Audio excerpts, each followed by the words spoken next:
Tunnel कभी भी खाली नहीं रहती है। कोई ना कोई होता है वहां पर, बस हमें दिखाई नहीं देता।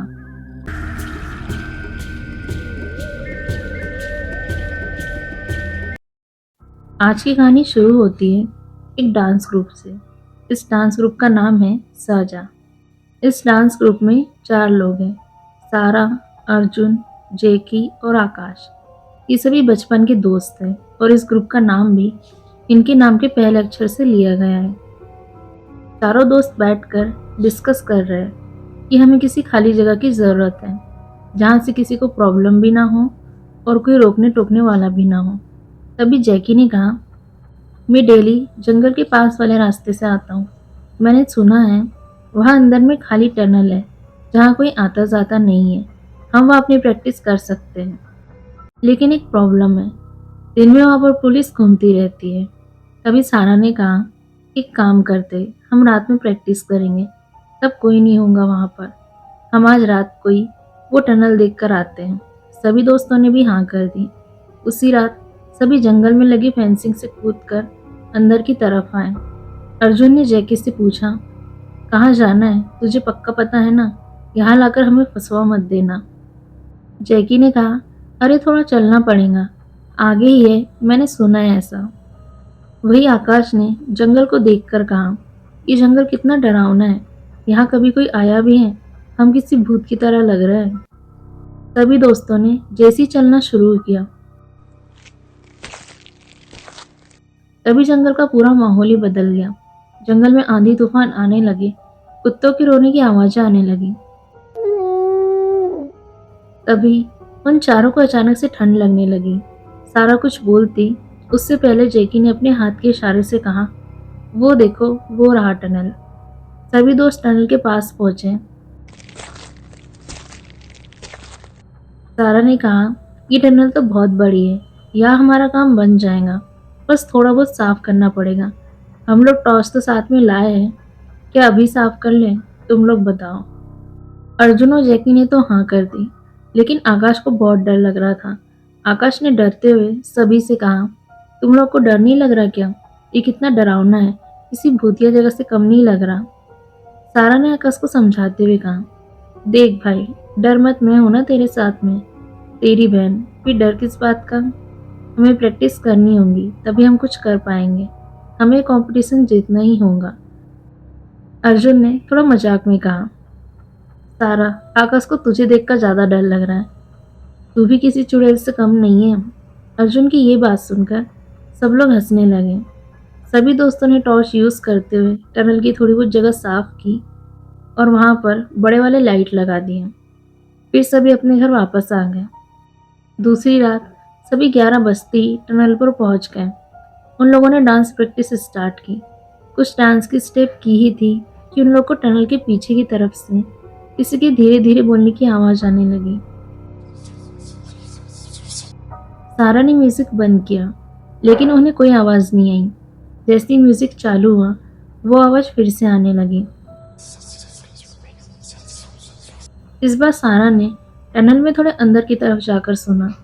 वो आवाज किसी महिला की थी, जो बोल रही थी, चलेगा ना यहाँ से, छोड़ दो मुझे, मैं वापस चलूँ ना। वो आवाज इतने गुस्से से गुर्राकर बोल रही थी, ऐसा लग रहा था मानो वो सारा के मुंह के सामने ही बोल रही हो। तभी सारा के मुंह पर एक जोर से हवा का झोंका आया और सारा पीछे की तरफ गिर गई। सारा धीरे से उठी।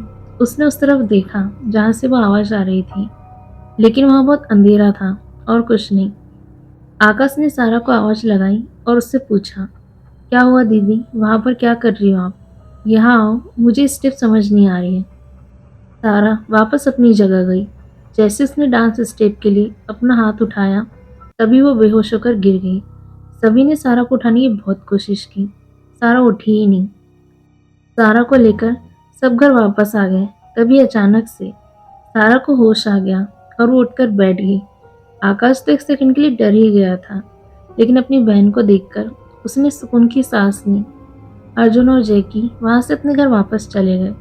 उस पूरी रात सारा सोई ही नहीं, कमरे के कोने में बस देखती रही, बिना अपनी पलकें झपकाए। उसकी आंख से आंसू मानो पानी की तरह बह रहे थे, लेकिन सारा ने 1 मिनट के लिए भी उस जगह पर देखना बंद नहीं किया, जैसे वहां कोई बैठा है जिसे सारा देख रही है। अब सारा बदलने लगी थी। उसने हंसना बंद कर दिया था, खाना भी बहुत कम खाती थी, ना किसी से बात करती थी, ना खुलकर रो पा रही थी। उसकी आंखों के नीचे काले घेरे आ गए थे। एक रात डांस प्रैक्टिस के समय अर्जुन ने आकाश से पूछा कि सारा को क्या होते जा रहा है। वो बहुत बदल गई है, उसे डॉक्टर को दिखाने की ज़रूरत है। आकाश ने बताया, मैंने डॉक्टर को दिखाया है, रिपोर्ट में सब नॉर्मल है।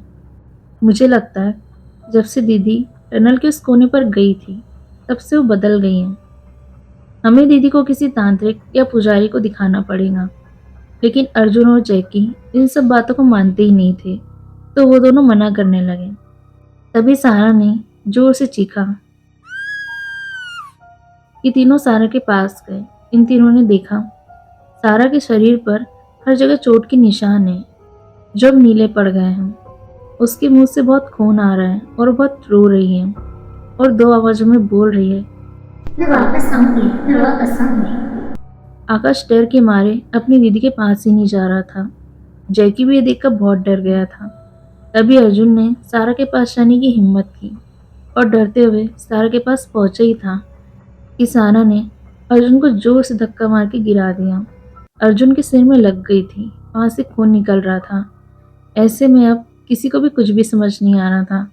आकाश ने हनुमान चालीसा पढ़ी और सारा थोड़ी शांत हुई, फिर बेहोश हो गई। आकाश और जैकी ने सारा को उठाया और अर्जुन को संभालते हुए उस जंगल से बाहर निकले। अर्जुन की पट्टी की और दोनों दोस्त सारा के घर पर ही रुक गए। अर्जुन तो सो गया था, लेकिन 1 घंटे बाद जब सारा की नींद खुली तो वो जमीन पर बैठकर अपना सिर अजीब तरह से घुमाने लगी और फिर से 2 आवाजों में बोलने लगी, मैं वापस आऊंगी, मैं वापस आऊंगी। आकाश के घर से अजीब सी आवाजें आ रही थी। ये आवाजें सुनकर उनके कुछ पड़ोसी वहां पर आ गए। जब उन लोगों ने सारा को ऐसे देखा तो आकाश को एक तांत्रिक का नंबर दिया। आकाश नंबर ले ही रहा था कि सारा वापस भागकर उस टनल की तरफ जाने लगे। जैकी सारा के पीछे गया। जैकी ने देखा टनल के अंदर उसी जगह पर सारा जाकर रुक गई। सारा के पैरों से खून निकलने लगा। उसके हाथ अपने आप मुड़ने लगे। उसका मुंह धीरे धीरे टेढ़ा होने लगा। सारा कुछ बोलना चाह रही थी, लेकिन वो बोल नहीं पा रही थी। तभी आकाश अपने साथ तांत्रिक को वहां लेकर आ गया। तांत्रिक को देखकर सारा ऊपर हवा में उड़ गई और फिर अंधेरे टनल में कहीं गायब हो गई। ये देखकर आकाश और जैकी दोनों बहुत रोने लगे। आकाश ने रोते हुए तांत्रिक से कहा, मेरी दीदी को बचा लो। तांत्रिक ने बोला, सारा को ढूंढना होगा। आकाश और जैकी टॉर्च लेकर टनल के अंदर गए। अंदर से किसी के भागने की आवाज आ रही थी, कभी इधर से तो कभी उधर से। कभी सारा अचानक से दोनों के सामने आ जाती, फिर पल भर में कहीं गायब हो जाती। आकाश ने रोते हुए बोला, दीदी आप कहाँ हो, प्लीज आ जाओ वापस। तभी आकाश और जैकी को अपने सामने सारा जमीन पर बैठी हुई दिखी। जैसे ही दोनों सारा के पास पहुंचे, सारा अपने हाथों के बल चलते हुए वहां से फिर से गायब हो गई। जैकी ने हर जगह तांत्रिक की दी हुई भभूति को डालना चालू कर दिया। तभी सारा की चीखों की आवाजें आने लगी। इस बार आवाज बहुत दर्द भरी लग रही थी। आकाश और जैकी जब तांत्रिक के पास पहुंचे तो दोनों ने देखा सारा तांत्रिक के सामने सिर झुकाए बैठी हुई है। तांत्रिक कुछ मंत्र पढ़ रहा है। सारा 2 आवाजों में बहुत रो रही है। तांत्रिक ने सारा से पूछा, तुम कौन हो और क्यों इस बच्ची को परेशान कर रही हो। सारा के अंदर से दूसरी आवाज ने बोला, मैं नहीं जाऊंगी। तभी तांत्रिक ने अपनी भभूति फिर से डाली। सारा तड़पने लगी। फिर उस आवाज ने कहा, मुझे मत मारो, मैं बता रही हूँ। मेरा नाम कविता है। मैं अपने चाचा के यहाँ रहती थी। वो लोग मुझे बहुत मारते पीटते थे, खाना भी नहीं देते थे, कहीं जाने भी नहीं देते थे, एक अंधेरे रूम में बंद करके रखते थे। एक रात मेरे चाचा चाची ने मुझे बहुत मारा। मैं बहुत रो रही थी। वो लोग मुझे इस जंगल में लाए। तब मेरे शरीर में हर जगह से बहुत खून बह रहा था। फिर भी उन्हें मुझ पर दया नहीं आई। मुझे इस अंधेरे टनल में भूखा प्यासा छोड़कर चले गए। मुझ में इतनी हिम्मत भी नहीं थी कि मैं यहाँ से उठकर बाहर निकल जाऊं। मैं तड़पते हुए यहीं मर गई। किसी ने मेरी आवाजें नहीं सुनी। उस रात जब इस लड़की ने मेरी आवाज सुनी तो मैं इसके शरीर में आकर अपना बदला लेना चाहती थी। तांत्रिक ने कविता से कहा, तुम सारा को छोड़ दो, मैं तुम्हें मुक्ति दिला देता हूँ। हम तुम्हारे चाचा चाची को सजा दिलवाएंगे। इस बच्ची को परेशान मत करो। फिर तांत्रिक ने कुछ मंत्र पढ़े और सारा बेहोश हो गई। 2 मिनट बाद जब सारा को होश आया, उसे कुछ भी याद नहीं था। सारा अपना सिर पकड़कर बोल रही थी, मेरा बहुत सिर दर्द हो रहा है और हम इस समय यहाँ पर क्या कर रहे हैं, और ये तांत्रिक बाबा यहाँ पर क्या कर रहे हैं। सारा आगे कुछ बोलती, उससे पहले आकाश ने कहा, दीदी कुछ नहीं, वो तांत्रिक बाबा अपनी पूजा कर रहे हैं और आपको चक्कर आ गया था, अब हम घर जा रहे हैं।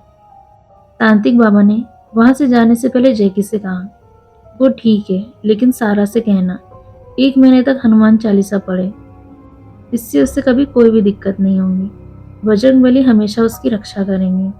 घर आकर जैकी ने अर्जुन को सारी बातें बता दी। इसके बाद कविता को इंसाफ मिला और सारा को भी सब कुछ पता चल गया। अब पूरा साझा ग्रुप दिन में एक बार हनुमान चालीसा पढ़ते ही है। वैसे आप में से कितने लोगों को हनुमान चालीसा याद है, मुझे कमेंट में ज़रूर बताना।